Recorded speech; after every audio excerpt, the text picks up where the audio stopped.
zarina pathian nung chibai bu tura ron kal zong zong te thina ne thole kan lal pai suak Krista main chibai ka bu chewa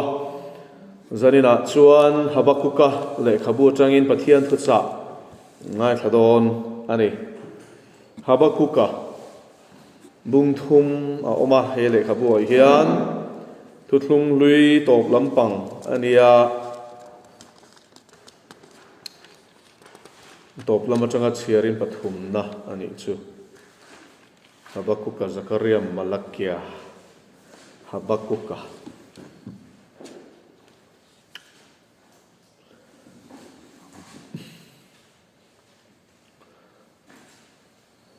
hele khabu hi vuina in ain chana zole Habakuka hi pathian zole ania lalpa laka avuini enge vui chan kan ti chuanin Judarama sual lakha ahmuwa ave ema aril ruana a pathian dan poisak lo ani dana kha amuchianga ti chuan Habakuka chuanin chu muin dan thu chuan kouri atu hlei theilowa ro re la thu a chuak ngai hek lo atia ro re la kha ken ko inom lovani Judarama khan mi fel te chu mi suak sual te chuan an hual vela chu wangin ro re la chu dik lo takin chuak thila ni atini chu wangin Judaram re nga khan ro re la dik khom lova ro re la dik lova ro re la kha Judarama khan om china tu la kan Mizoram din hun te po a hanen tai la chu tiang chia chu ani ti chuan lalpa in an chang ve ta a lalpa in chen nge ta hianin nge Habakuka ina pathian a au na alaka vuina chu eng chen nge ka awanga mi ngai thak lawanga ti ni pong nek nain Judaram kha akhatani ro rel dikloin ro rela midikin hunan sang lawa midikloin ro rel na an sanga midikte an rabbeta chutiang din huna chulalpa in chen nge izole ichialo o ka hingai thalo hiani ngoi ring don hei hi hetianga thilkal zel hi phal ring don emmi ani tro suwa la kan mu hian kan rama ani mo a kan thil dona te fellow takle diklo tak ro re la kan mu hian pathian chi mi te chu kan lungai china lalpa hetiang hian ing chen nge o yom ti don mi hausan mi re thei ram an chu saka mi hausrai kata ti du chin tok an nei lawa an le an nei bok sia mi re thei chan tu ran lawa dik na keng ko tu raman lo ti an shiatin engtinge mi fel ti chuan an ti chin an room china ni tro but hiam ma an vui china ni kan vui tur pon de reng ani thil dik lo kan huwa pathian laka kan vui lo ni chani ti teang lalpa ner kan thel lo ni chuanin thil sual kha kan ngai thei ti na ni chu vai lalpa enga tinge hetianga diklo tak thil a om hi phal enga tinge pathian dikna pathian hian I en mai enga tinge I mi te au thom hi ngai thak lo tia pathian mi te na kan au hi chu la ni tro mi re thei da ra ben om kan hu hian mo kan ngoi mai the ni chon kan diklo zok ti na ni kan ngoi tur ani lo lalpa pathian kan au tur ani ro rel tu dik takhi kan au tur ni ti hi zarina hian ni she thar leng u voi khat chu kan lau te zinga mi an dor lo lai kha chua san tur khan tu te mo khan an ron nor na khop maya an eibel ve ber an yan chung koina an eibel ania side income pon lawa ta chuanin an mangang em maya tong chai na khan ron tho ta ni hela en ka soi du chu pathian ma a hian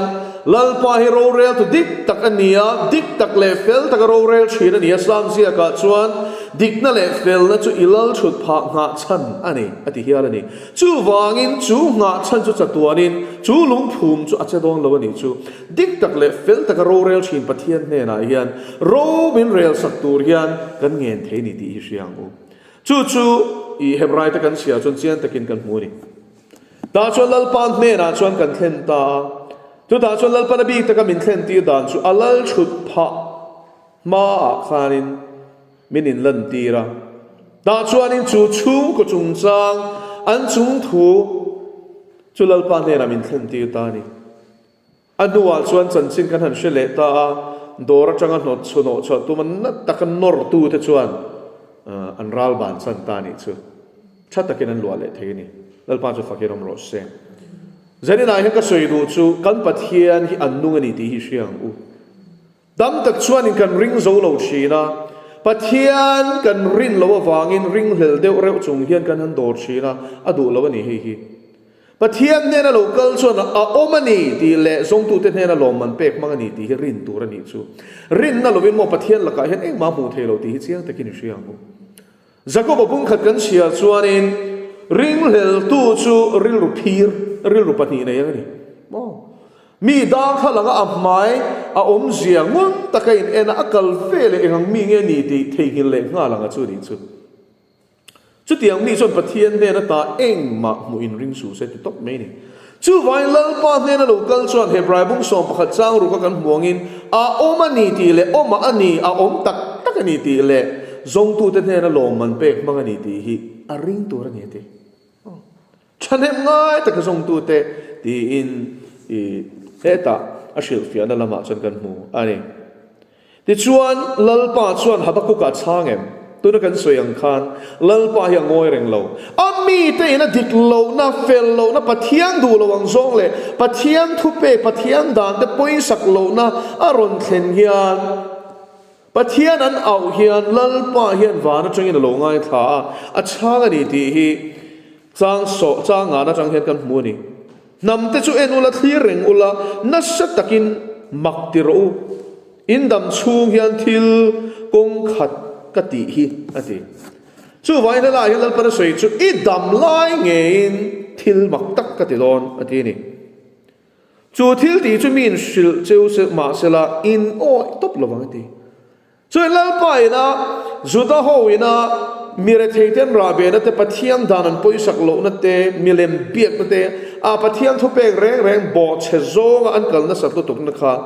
pathian ina chang don ni ti hela hianin Habakkuk aron shil ta nga ero kaldai mi nam kol sen tak le thu don toy tak nam kol sen leng mo thu don toy kaldai ho chu tu tiang chun ni chi ni bible na soyang chi hera ni an kol sen em maya tharum tho an ku ta ram mani chu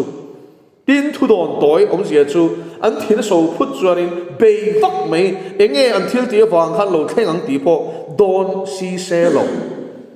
ala nang le an enge an thin ur chuanin ku thak du mai tharum tho du mai nam an ni thu hi soya chen na mun an ta lo po nei tu ma mo leiwang pal tlang chin tu te chu ka chok tho ania ati chu wangin an mi juda te na adaran poisak lo wanga pathian du lo song liran ti wang khanin pathianin kheng kaldain nam kol sen don toy lutuk mo ringal pop zel ho hi ka chok tho don ti ni chu chu ni suak sual po hi mo pathian hian ni thalo ta na da ve ni o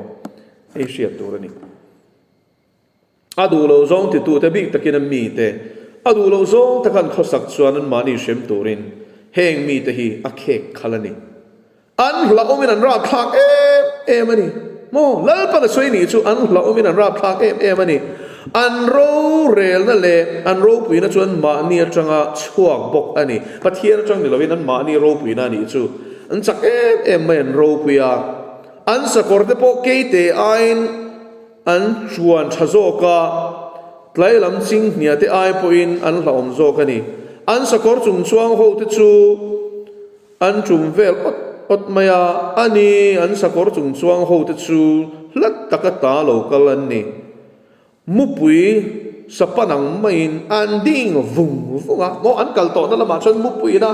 asa se tur am muwa ding to ka atho kang si hian an tum ram khachu an pan ding ngat mai ni ti ni pong nek tumin an local loma mo di man tum lo ni chu pong nek tumin chak chak takin malam an hoi tlatani chak takin ati chak takati lo ni o chak thu gong kha chak takin malam an hoi tlatani chu wang an thil ti chiat tur khan chak zek zek ni chu han ti dar vel kul bang vel han chiate mishing han sang vel de kha mo ti lum vel de kha an chak ni chu chiao vai vu tang maya tam salte an man lom chi mo chu vai kal dai hoi nan run to kha chu chiao vai vu ai tam ma kha sal khan man chi ni chu an hom du zel ni chu kang ho khan man ho kha sala an chor tur ani lal te po an chek sola million te chuan nui sa bura pul net song song te po an tham lo le an chung po nga an lamai chin sia helaya I nge kul an lak dan hi ron soi hi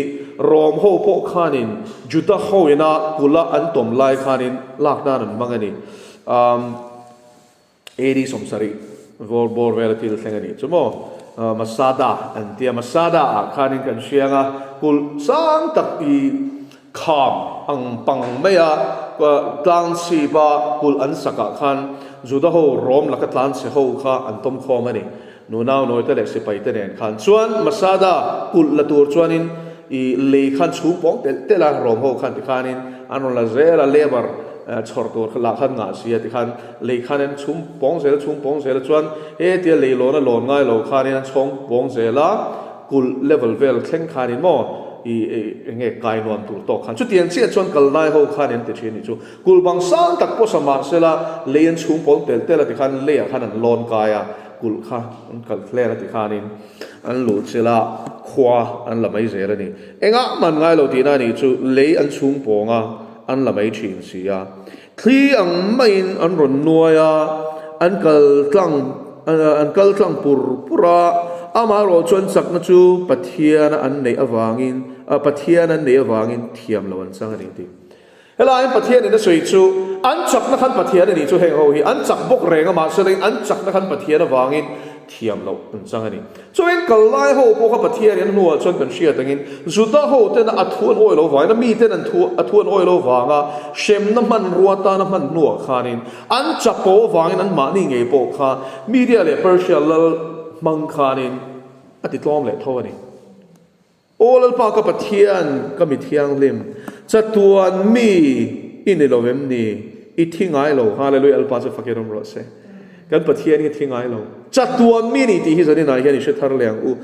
mo mishing chuan hi kan hun ton lai te kan khira kan mang hi ang china ma se kan pathian chu chatuan mi ni mo engkim am hu to dikta te fel te mi cha te mi sual te po lalpan mu le clear le en liam hi nga to lu tu kani ei kho vela hian mi chi sang lo piang to mi ro pui te lal ro pui te mi chak tak te mo si pai nei tha tak te mi fing tak te lo piang mi mol tak te pon piang mi re theian piang mu lo le shiat lo hi lal pa hian an nei lo ani mo ba chu chung song a chuan kan pathian ero chu chatuan mi ania adang lam ve ngai lo wa kan pathian nung hian engkim ati theni ti hi zani na hian I she thar leng u chu pathian nunga chu a betu te kan nia chu wangin enga ma hian mi te kan lungai tur ani lo ti chuan ti hian ti zela I thingai lo olal pa nangin an ni chu ro rel na ni thlang ta a tu te mo kal lai ho te kha ro rel na na thlang ta a au o lungpui nangin an ni chu thunun nan idin chuak ani o lungpui ati lali so Krista asai na ni lungpui so Krista mo o lungpui nangin an ni chu thunun nan idin chuak ani nang thil suam hu theilo khopa mi thiang zima avan ro pui an tro kan pathian hi thil suam hu theilo khopa mi thiang zim ani ti hi Bible hian he da hian fia takin min shela ni chu wangin mi chen khatina pathian thu engom lion kai leka sual po siama ti kha I anan kai lekhi an diklosia hi ta chang hi ran sianga thil sual hu theilo khopa mi thiang le mani kan pathian hi in ne chiana en theilo chuan mo in ne chiana chan chu kha judai rama khan thleng na sa em maya mi ho sa le thil ti thei khan der thei le ti theilo zok te kha na sa takin an hne chia an ram ten chu saka in le lo ten chu saka an rab betan ti du da an chora sala te sum ten puk tiran an pek theilo khanin ti khan sala te khan I nge an chum wa te khanin an chora chu tiang chuanin pong nek na in hne chia na khan na sa takin a thlenga ma se chu chu kan pathian in mu theilo a en liam mai dong lo ti hi chiang ang u enga tinge verve takati tu te chu I en theya mi suak sual ten an ai mi fel an ei zo la I ngoi renga pa eng ma ti lo in nga tinge I ngoi reng ti ni mi shingi tu fin ri ata sanga te le ran nung an chung ro rel tu nei bik lo te anga isiam ni nga kuain a kuai chuak feka a lenin aman hloma a len khang chuan a fun khoma chu wangin a hlimin a lom ani chu ti awang chuan a len hnena in thoina hlana a len khang hnena rim tui a hala an mani awanga a chanvo a lo lena e tur anei tamta ka wangin chu wangin a len chu ti ruak le chinin nam te tha a hnial lo fo don em ni helai he pathian laka hian I alavui tat seu ani chu lalpa chan na lu tang o din lalpa chuan hi ti hian mi changa in la na chu siak la a chiar tu in tlan pa chiar thei khopa chiang in lung phek chunga ziak ro wela he kan shia tu chu pathian hian adu zong le du lo zong hi he bible a hian tlan pa poa chiang taka kan shia thei tu khopa chiang in a ziak ani lalpa chu fakiram ro se pathian du zong hi mo we helai chu kavan che thiam lo ti tu hiom lo ni chu adu zong le du lo zong a lom zong le lom lo zong hi fia takin he bible a hian zia ke no mani ti hi kan chia ta ngai in lar na hi khun ruat chung atan mai ani nge sia khun ruat chung a mani chu chuan pathian in ti tu man ya ma seleng chu a hun te a ti don ni in lar na hun ruat chung atan mai ani nge sia akin ni chu anai tiala athon lawang chei lalpan I khatia avui khan ti hiana shia tira in la na khathil mu ti chaka kaldai hoena zuda te an be na tur kha ka mu ti ra chakha real lawang ati ni a khuna nai tia reide ma se ngak ro ati bokani e pathia ni mo thil min tiam hian helaya Habakuk kapat ina pathian ador na berchu Judai rama khana seiliana pathian zolenia diklo na le pong nek na khap mun sa ema lalpa dikna pathian in lom ni enga tinge ngoi reng eng ma enga tinge tilawa I om thei thil bol lo so na mu thei lo kha pathian lim ini ni lom ni enga tinge I en mai eng ma tilo hian enga tinge ngoi reng ti lalpa la ka khana vui ni choi lalpa in rol do lo mi imi juda te na I dan bo chiata an I poisak lo dan zong song hi I mu ni lo mi nga ti ngoi renga tia ta chon pathian chon ron chang vele ta voi ni na tan a voi khat na chon kal dai ho a cho tho tur thu so ya a voi ni na ve thung chuanin ka thil mu ti se khamo tlan pa pon chia thei during zia ro Habakuk a chan chuma a kun nai tel radio ma sela ngak ro achan chu ka shia ti ra che hi adodon lo ti tin history kan en chon bible kan en chuan adolo ni pathian in kaldai ho mangin juda ka shem don ti kha thleng ani chu lalpa chu fakiram ro se pathian hi do ngai lo alo then nge do na wangin atlai chuang lo wangati lalpa chu fakiram ro se hey mishing hian rei kan ti chin to ro helai hian zir tu tam tak kan nei ni pathian ne la thil dil kan nei ta adu zong ani ti po kan shia intiran kan hmangai te ta kan dil saka an pian thar theinan kan dil saka rui lo ngai te nan lo similarly suan nei theina turin kan dil saka ma shalangin kan du ai na lo rei deu chin ani tro kan ngak chuak zo lo lek chin chen khat phei chu ani an lo be don san chin ani chu a chan nan hu ma kan lo be don san chin a poi em ani hela hian lalpa ni nge min zir tir Habakuk a chan na hi keile nang min zir tir na ni pa bokani bible chu kan zawai ta na zia kan sia radio ma se ngak ro min ti hi ki she rengang ko lalpa ne ra thil kan dil ang kan hu mai lo wang khanin I be don san lo ang lalpa hi ngak roti lal pa chu fakinom ro se ka che don ma se chu tak chu ni mo isai bung som nga panga sang ri thi vong bur mai la poi mo khop mai achan chu ta chon lal pan in kong te chu mo ka kong te ni lo ti in ngai tu na te pok ngai tu na te lo mishing kan ni tro ke ni chu pathian ne nya ni e kan ngai tu na te akan ake kan kong kan thil ti dan reng po hi ain khaw lu tu ati na ni chu van khi le aya sang angin ka ngai tu na te chu ngai tu na te ai na sanga ka kong te po in kong te ai na sang ati ni chu wan chu tiang kho pa pathian ro pui chu akong zong zong hi kan shelo ti hi ipomang u chuyên cần thiêu đi là khát lal pan a shelo ni lo a shia a chang don ma se ama hun te ne che thun anei ni lal pa hian alo thlen nge don awangin atlai chuang lawang ati chuyên thlen nge don radio ma se la ma kro a thlen nge don ka shil se hi mo en reng ro a thlen don ati chu vain atlai chuang lawang ati tlai chuang lawang ti om se chu mishing chuan atlai kan ti thin lal pai che har to kan ti thin tro nu ho ten an pasal te tan deal sak tlut lal pai che har ta en ti ma selen lal pan ti ti atlai chuang la bang ati mishing chuan tlai ti ma ila lal pa hun ruat anga chuan in atlai lo a hum te a che chin lal pa chu fakenom ro se zo ana bung som pakhat kan chiar point atlai ngai lo ti kan hu ni tro lazar chung cha khar van siang em adam lo ti an shiat khanin lali suan he na khan zual ko on tiran va shilani ti chuan mari le mar thi te ina khan lali so ha thleng fo wa an nu tra ania lazara kha mi sang pon ni lawa an ina khan lut fo ni lali so kha ma se lali so ha che du lo re adam lo ti a shere chuan a thita thi mai pon ni lovin a thi nu nili nu ha na kal cho ni chu mishing dana ngai to chana timak ti tura ni tro lal pa dam lo lai khan kan shil reng chi si che anga ti dam lo lai khan iron kal lo kha mar thi pon soi khan lal pa adam lo lai chon ron kal la thi lo tu kan tra hi ti ha mishing hisab yong ve ni mishing be se na yong ve ni ma se zani na ka soi lu chu mo mishing kong hi lal pa kong ani lo zani la chu ring tu te hian kan shia thiam lo chon kan ha don mà sẽ một lần pa hi ama hun te at se chin ani ti kan shia thiam chuan a hun ruat hi kan ngak chuak thina be don san su lal pa hian a hun ruat ania che dan nei ni ti shia tu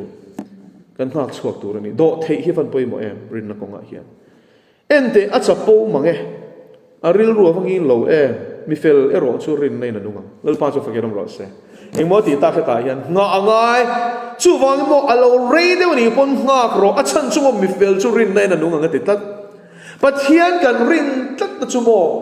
ka an ne na kan di la hi kan be se tat nga tin chu kan be se chu kan hu ma chu kan nga kan chu rin nom sia chu thil be se te om nge shiat na lom rin nei hebrai bung som pakhat sang khat tro enge be se I chong chai I dil adu da na I dil chu I mudon ni ti shiat awangin I be se lo a chang nge don che ni ti be se wangin I ngak fan chu rin na chu be se te om nge shiat na a chang nge don che I chong chai na ngai thap a pe nge don che ti shiat awangin I ngak chuak ani kan chu kwa po hian chu tiang chu a ngak chuak hian oma soi hi nom ka ti ya kapi le pu te hian an tu le fa te tan hian chong chai sak china bo ve tak hian om ve ni mo una wa te pu te a te ma serain pathianin an chong chai na hi alo ngai thani kum tam tak liam ma se kum som ni te ni on chong chai sak tharau pakhat ta ni pe dong lovin an chong chai jing chong chai an kalapia in ko shan ho te zi nga an tho china chen khat pe chan an mel pom hu lovin an ming ten bel phani chu kan chong chai sak thin che sin an tia an hulo re ma selangin kapi le pu te an ming an tho zin lu to ka zara khan an bel vek to ni chu ti khop chan an tho na sa ni a huna chon mo lal pa hi chenge ni lal pa chu fakiram lo se an chong chai sak lai chon mo na sa takin sual ro mo inom ma se biak in po rab du lo ma se mo lal pa hian chan hun hi nei tlat a khona tia chon maklu to ka thur suwa ka mo ko hranu pa ten ni le mai lal pa chu fakiram ro se I nga kang u lal pa hi mo bedon san lo tu chu heta chang hian I zirang u Habakkuk ka po hi nge abe dong ani mo thilom siam muwa diklo na muwa fello na muwa rilruan na lalpa nga tingi che lo ti en mai tia kan ni ve chin tro ke ni po hi diklo na kan muwa fello kan muwa mire theite raben an oma rural to ten diklo takin corruption an tia a engkim kan mu chung kwa po ni thei mo khutla nga po sa khwana po ni thei thil diklo kan muwa ma se lalpa hi awang u pathian in a shia engkim mi mo pathian he na thlen tu mishing ne na vazol ko vak tu mo varel vak kha sia pakhat ma ne la setana mouthpiece kan ne mai o setana khai ka ho ti su mang an na ne thil dik loi mu ni chun pathian he na thlen ro mi fel churin nei na nungang changa bung ni changa ani chu lawa po oin he chu bum mang mi chapo in lam ngor lo mi ani a achak na chu she olangin a hong zawa thina ani a ti tlai thei ani lo an ne na nam tin a shoi khoma mi zong zong a che khoma ni heng zong te hian a chunga ti el na thu deu na thu fing toy ata si lova in tipunga da kham thila in timuk chu achunga pike engchen nge a chinang o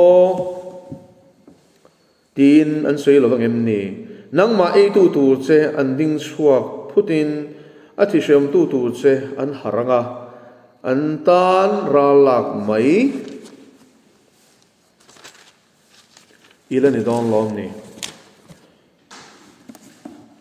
nam tam tak i rok to awangin nam dang zong te poin an rok ve thungang che mi te thisen awang le ram chunga te khopui le chunga cheng zong te ne na ipong ti na awang khan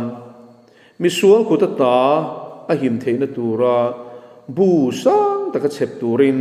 a inata na hlok na bol ho ching tu chu achunga pike mo chuan khlep ru te nge pong nek na khat ho reng kha an chunga pathian ro rel don ti hela hian ron puang ta zut su tani mitam takte ti boralin I inatan mual phona I phiar ni alonia inun na chunga thil iti swal ni ti hela hian thil pakhat kan zir tur chu mo mi na thil ti swal reng hian amma tan thil chalo chek khon tam tak chuan ei ruk na poisa hi a thaviau mon ti mo mani lo ka pom mi pakhat chu kan he na ron in puanga I diklo ta ka kalak zong enga ta ma ka phang chuang lo ti enga mo mai ka phang ral le tho ti ni chu kan share tu chu mo kutling lo hausa ama ta ni lo a share ni lo ata ni mi lo alo chu ve tlat ei tu na po Sri Lanka hi abuena sa khop maya an lal ti to mai teng chung ko pakhat hi an lal rei to a an unaw chu pakhat president ania pakhat prime minister ania pakhat finance minister ania tiang khanin ni na poi mo chin cabinet a kha chuanin an chel fai de ufek ni chu sarkar hun thuma chena hun nian chel box sia an karap box sia an unaw jinga pakhat pay chu 10% an teringot me ni chu minga mo 10% tiom je eng project po ni sela za som hi a chan po la hau top mo kung han siam don po ni selangin mo entinan makta duai available che somvel kami kong siam na tang khanin data sela available khachu ka ta ti na ni chu mo 10% an tergot me ni ming chu corruption na sat tu ko vain tu na hian mo an economy a chemme ka I chang thop ringot te mo bong tu te ringot te hi leingam lo khapi ngai to la cheng sang khat zanga ani o pakhat rap thla lu to mi pui in kongan zo a an lung oilo nan lan tir me ka ni mo hlem hlet na mo diklo na corruption e ruk na wanga ramina torna sat je hi tu na hian Sri Lanka hian aron lang chuak me ka ni a chu wangin thup thei ani lo swal hi chu alang don tho eng ang point thup thiam angin langma selamo lan hun anei dor ni thil chalo hi mo thup rei the ni lo mi pat mei chiat na konga mian che swal point ro lan hun anei chi na ni chu ro aron pong chi na ni alang nge lung chu banga ta a awanga thing man ruwa changin kam khan chukin a chhonang ati bang teng e po e ruk na changa in sak bang chu a ao chok dor ni chu ke hi ei ru na changa sak ka ni la ti don ni chu pathian ma nau thin heng hi pathian la ka hian mo eng ma hi thup thei ni lo thi se na kho pui de na kho lo na kho pui siam tu chu a chunga pike na ti ni chu thi sen chua manga kho pui din tu mo mi re thei te rab betan chan ai la a ti hlum phiar du khopa mi du am chung chu pike ngai teu mi ten mei kan mai ta na an thoka nam te eng ma lo ta na an ti ha hi sipai hotel pa ti ani lovem ni tui fin ria chu vai engem je hala ya ni an ha an thok vak ma sa enga man chan suang lo chung zong thlen tu chu tu nge lal pa ni lo mi ti tui fin ria chu tui na khat ve kangin lal pa ro pui sia shiat na in le hi a khat vek don sia lal pa chu fakirong ro se he hi ring tu te ni be se tla tang o Habakkuk ka bung ni chang som pali pathian thu tiam ani tui fin ria chu tui na khat vek angin lal pa ro pui sia shiat na in le hi a khat vek don kum sang ro rel a hian chu atakin a thleng don ani tin le khar le wan thara phei chuan a hlang kan de tonga a ro pui na hian le hi khat to don ani chu avan ro pui don em te ro tu te ma hi pathian ti ro pathian ring to ro tia inzil ti rangai don to lo ani chu a ro pui zia shiat na in mo tui fin ria thi tuya khatang hian leilung hi khat to don ani chu van nuam don em ti ro a chenom hne na zu in tur pe tu chu achunga pike pathian ina zu in mai po ni lova midang te thil chalo du sak tu hi achunga pika ti ni o chu vai mani in mai po du to lova chian te che ti kholo tum cha mi sing hinom ve ni tro mani nin du ni chon in ve mai sila an du to lo midang ina thilan ti sual ve ma chu an khem ngat be ni chu tiang mi sing chu ka mit nge hian a mu to ni chu wangin zarina hian a chenom hne na zu in tur pe tu chu chunga piket ya bible na soi hi I sherang ngu I chenom pa ti kholo ta na thil chalo I du sakhan I chunga pik I tan ro re na che khol ti siang che nang an saruak I mu thei na na I tur cho pola ti rui tu chu I tur cho pola ti rui tu chu an saruak I mu thei na na zia chu an mani ti kholok thei nan I rok thei na na khatiang nga thil ti ching tu I chunga pik ro pui na aya za na in titlaya nang po in la saruakin om ve mai ro lalpa ku ding lam no chu in ne na lo le tanga I ro pui na chunga bol hlo za pui om taka om ati chu wangin khatianga thil ti tu chenom te ti kholo tu chu I chunga po thil chalo thleng don ti siang che hei kan sia tu chu mo kan tu ra hi kan sing don chu galatia bung ru chang sari chian takin a soi bumi rom su pathian chu hu si chian ni lo ve mi na tu piang chu mi vek chu sengang ti salama tu chuan ti sa mi chiat na tharau lama tu chuan tharau mi chatuan nun na ti engi kan sing du azir khanin I tuang u Lebanon tlang iswa sam na chu a chilang chia sa te boral na chuan ti hlawang che mishing thi sen awang le ram te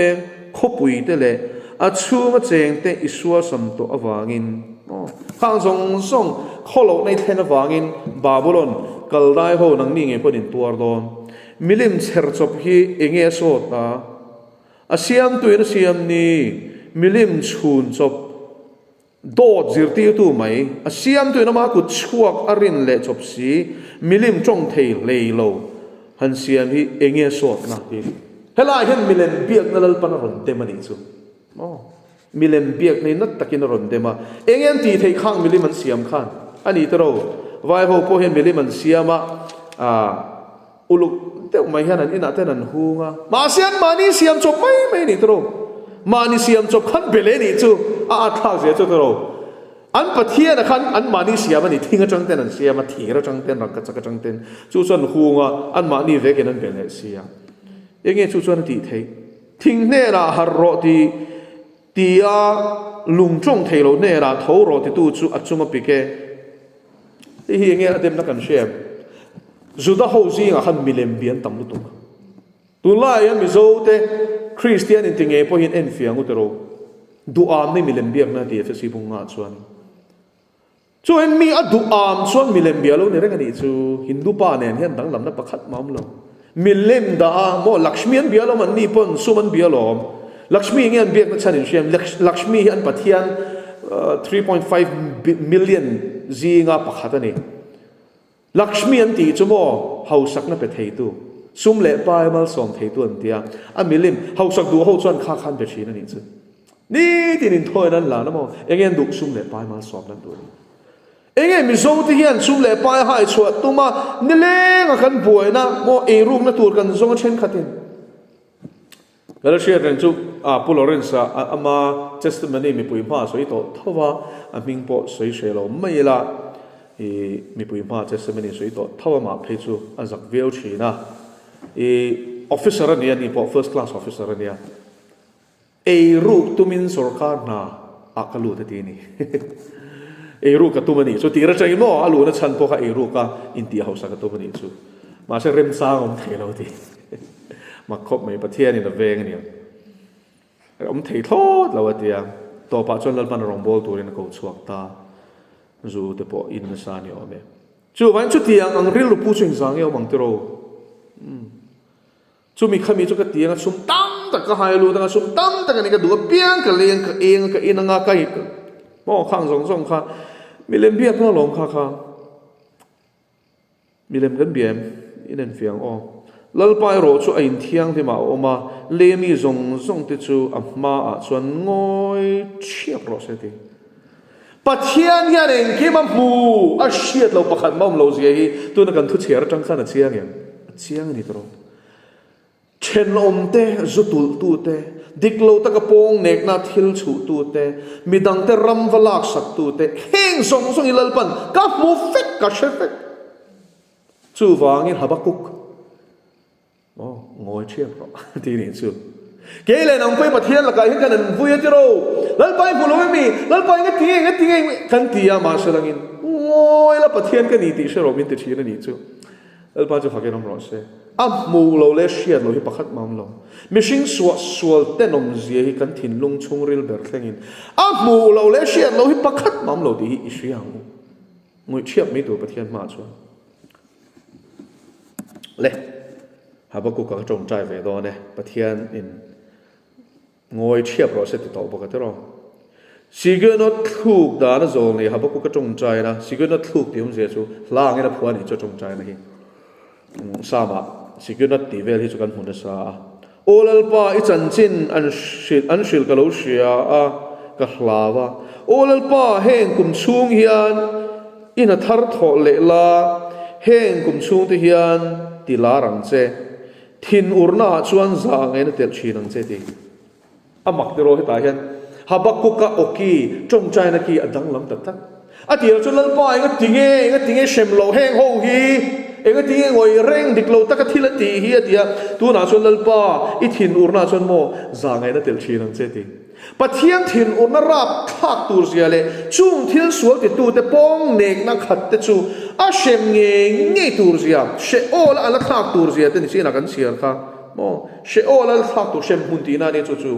ala thak tur zia ten shil chuan pathian thin urna na salut tukma khan Habakuk ka po akhur ta a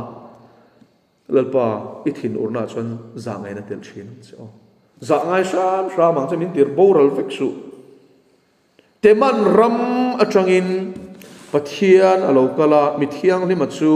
paran tlang atangin ro pui takin ro rel tu aron kala ni aro pui na invan te khia tuwa ma afak na in le khata dal pa chu fakiram ro se aro pui na invan te khia tuam van khian thlir te to ar si te king ting eron omri ngot omro se ti eron omani mo ni king ting eron omri ngot lalpan omro se ti eron omani tha po zali na ron eng te ro te ni tu nge om tir tu lal pa sen a fak nain le khata atlet zia chu eng ang mai ani a akuta tangin eng zam alo chuaka mo akuta tangin mo eng zam movie vela power vela song me hi ni lo ni chumo akuta tang khan eng zam alo chuaka eng tak chu ta chuan a thil ti theina in thupin a oma mo chu chu a thil ti theina ni ti hripui chu a matonga atanga o pathian ro rel tu ron kal khan thu thung hlui kan hmuwa Israel fa te po athun oil lova an helan phun noya emo milen ten biak samo in ngai na sualan thu khanin hripui mang khan a shem thian nen thi phuk mai zela ni khatero hripui a ma shoi o chu a bul chan na chu ni don chu a nuwa chuan trek atlarum ruma trek hlom sia kan sia tro khopui a ri main trek hiron de chuai zela kan phusuk vela ni tro trek min den pal ve chuanin 1000 nge volts nge ni kha chu tiang vel chu ne den vai chuan min ani mai tro a den lai kha sa em mai ni trek atlarum ruma adinga le chu atinging dur tura tinging dur tura lir ngiang mai khan a hoi vel nam te chu ati thabara lalpa hetia hoi vel ringot po hian nam ten thabara ni chu a ro pui zeu kan pathian ni tlang hlun te chu ati dara mo tlang hlun kum tang tak tlang loading to te kha ati dar fa kan ni chu hei in chiar chon mo thupuan kha lo chiar la ro relan hu nung berbu pasari top lama khan i tlang te hi rot chimi ngen rot nia mina nom don ni chu clear kar te mo an bo nual don ni chu tiang khop chon khovel map a hi adang lam don landscape aboral don adang lam don ni chu ti chuan adinga le chu ti hing dur dura a khoi velan ham te chu ti thabara tlang hlun te chu ti dara kum khomwal te po ati kim kia a kong te chu chat tuana ta ni lal pa chu fakiram lo se chat tuana ta ni kan pathian kong te mo pathian ma chom no he khovel hi chu temporary mai lom adang lam reng tu na po hian chu vain a ro rel na chuanin adang lam ani hey Grand Canyon an ti te poi no hun lai tui le ti na a siam ani mo khani tlang kar le sang tak tin deposit tam tak hey leilung om dara kha pathian ro rel kha na ron ti dang lam dor zela ni chu chu ti khopa pathian ro pui chu ni he takathleng to te zil tu tam tak oma sei tu tam tak oma ni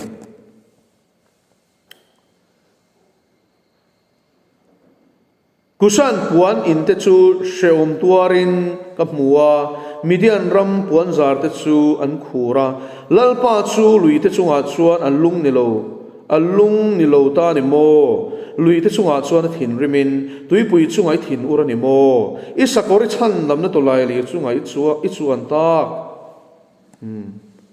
pe diamani I thalngul nam te tan che cham a ngete I vo phel ta le chu luin tlang lian ten an mu chia an hlau mo I vo phel ta le chu lui te hian kong an enge sial zel la chuanin le hi an ti phel shina ni tero tlang lian ten an mu chian hlau tlang te pon pathian an hlau tui phone te poin mual an liam ta tui thuk takin rol a chua sang taka abana pharta pathian hlawin turni chor thlapui an ding reng mani muna hei chu constellations kan ti arsi hlom ho ang khanita khang po khan ding reng an muna I thaleng chuak enga te le I feitle zor enga chuan ra thak au tro I feitle zor enga chuan pathian ro rel ra thak ze hi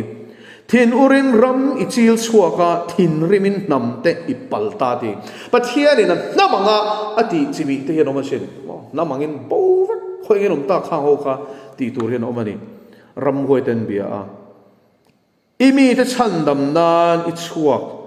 I shiak thi chandam nan chuan imi te chandam nan I chuak hei hi Habakuk khan a hrethiam ta ni chu lalpa hi ammi te chandam tur hian a lo la chuak don hei kan shiat tur chu hun hunga thil thleng tur po a kok tel ani chu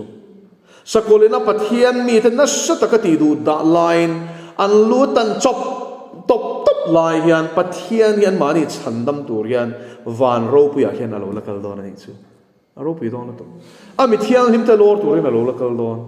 ti du da wang lai takin ron kal don ni o lalpai tha te ro immi te chan dam nan chuak ishiak thia chan dam nan chuan heila li so soi na po ni theya pathian shiak thia chial ho te po soi na ni thei misual in achung hlib zovin misual in achung hlib zovin nga chan lang rodin iswa sammo achip a in chung zong zong hlib fek khopin achung zong zong lang khopin lalpa hianin misuak sual te chu a soi sadon ani chu aruk te re thei eirala lom te thong a leivir ang lo thok e mi ti darna mi ti darnan antiang ngein I chun ta a in do thiam te lua chuan chu wangin thong a leivir ang in lalpa so ron thok don ani thong a leivir khen ka ron kal don e tingai lo te ro a ron thok phut a khung America te po thong a leivir ron thlen to chuanin a ron a swa sam to chin hi chu mo a dar va khine me in hi a om ngai ni ti po shiat thelo ni chu phe vak pong hi om lo in ro pui tak tak te po a chhoi to chin hi chu som vak me dar noi me sing pon num na po an chana an nei zong zong an chan bo ani nga hi dim lo motor lian pui mo tan ning mo sa ta rit po khai lop me a the vir lop me ni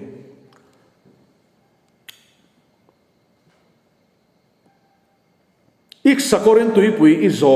tui phone na set tak mai chu heng zong zong I mi thla te ngo te ro pathian ro pui je is sakorin tui pui izo tui pui asakora zo lai te khan nei to la li so local le huna har ma don in do na ama do tu ra ron pum khom te ti dam nge ati hlum hun na po khanin sakor var chong chong in local lo tui phone na set tak mai chu ti tui phone na set tak ang mai mo tsunami ten khovel hi shem ala ne do ani kha luka zia bung som ni pakhat khalo chiaru la thang ka shia ting ka khur tirilan ate ka tirila ka khur ati habaku ka hian mo lalpa inga ti ro tira chuanin ma se bung thum dan chiar teu lalpa an che tu a che dan turan hu tir tak tak chu a hlau le si ni chu lalpa inga ti dik lo nei ngai the inga ti mi fel lo te mi suak sual te nan du to gi mi fel ten rapeta ingoi ren tin phun noi na jana ma se lalpa na a shem dan tur zong zong hu tir chu a hlau le si ni chu ka tirila ka khur to pati ani tro pathian thin ur nei chu adu lo zong te tu te chunga chuan anasani a hlau mani kan pathian hi pathian hlau takani ti hi zani na hi she tharang o adu lo zong ti tu te tan chuan a hlau mani ami te tan a hlaum lo adu zong ti tu te tan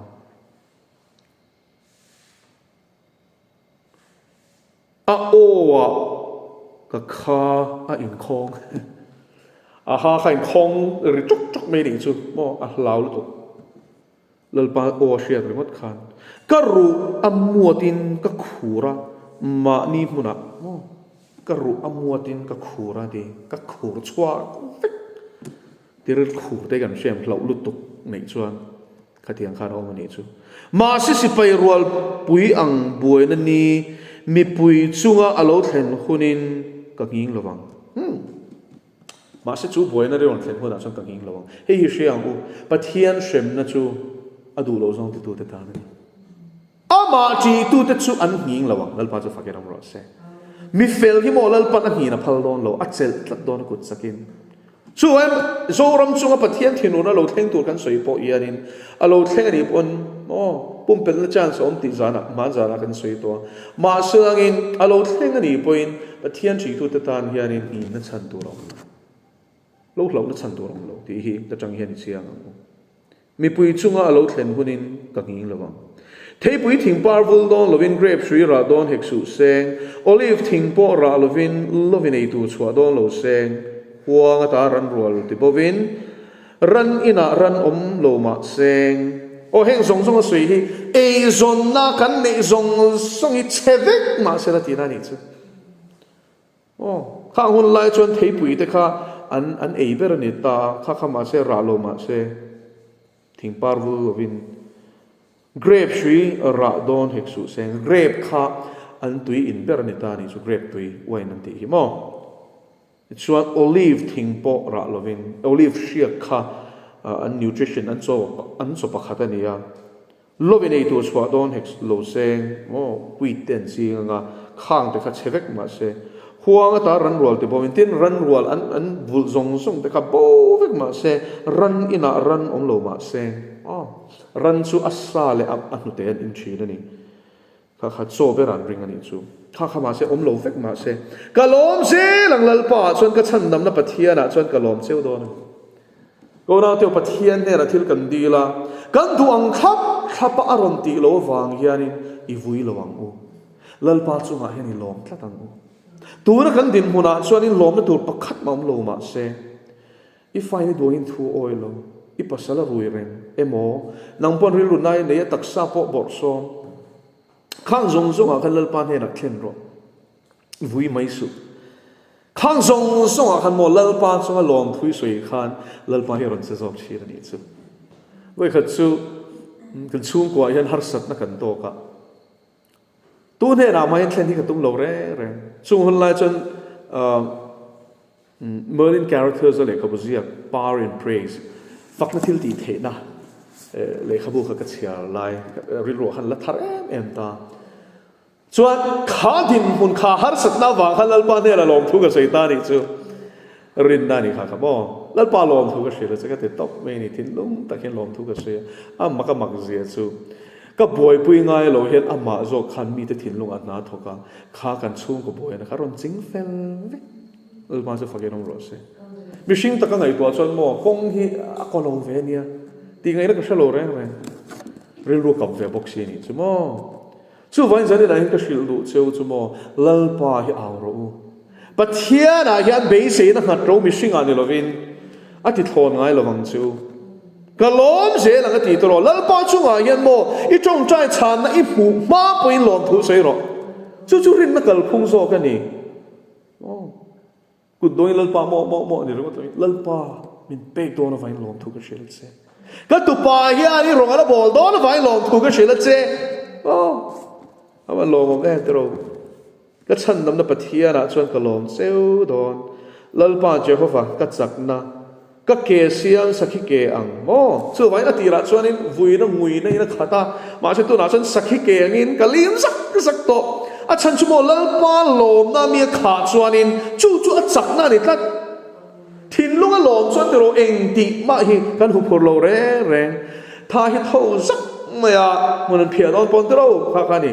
ri ru lom chuan ma se lung ngai na kan nei chuan kan ti chok ti lo thei bok si lo te ro in su pon lung nur takin so when lal pa lom na kan kha hi lal pa lom ni kan chak na ni ti hi I shere chi rang u ka mun sa ga mi len ti rang hallelujah ka mun sa mi len ti rang mo muang khan mun sa ga lal pan thil thlir na ama thlir na zor chang thil min thlir ti don ni chu ani po habakuk ka nge po hi mishing thlir na zor chang thil thlir a boy ni kha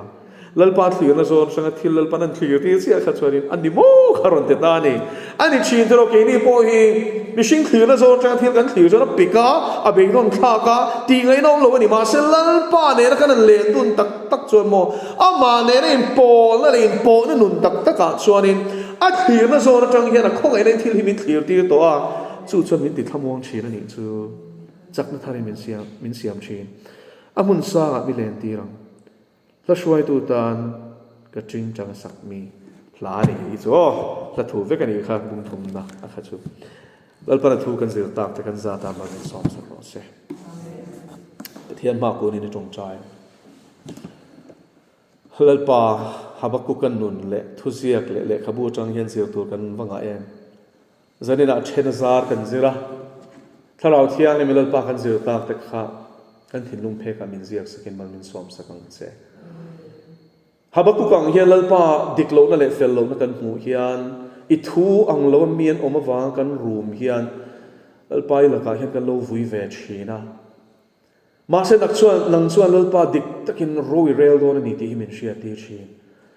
zanina hian lal pa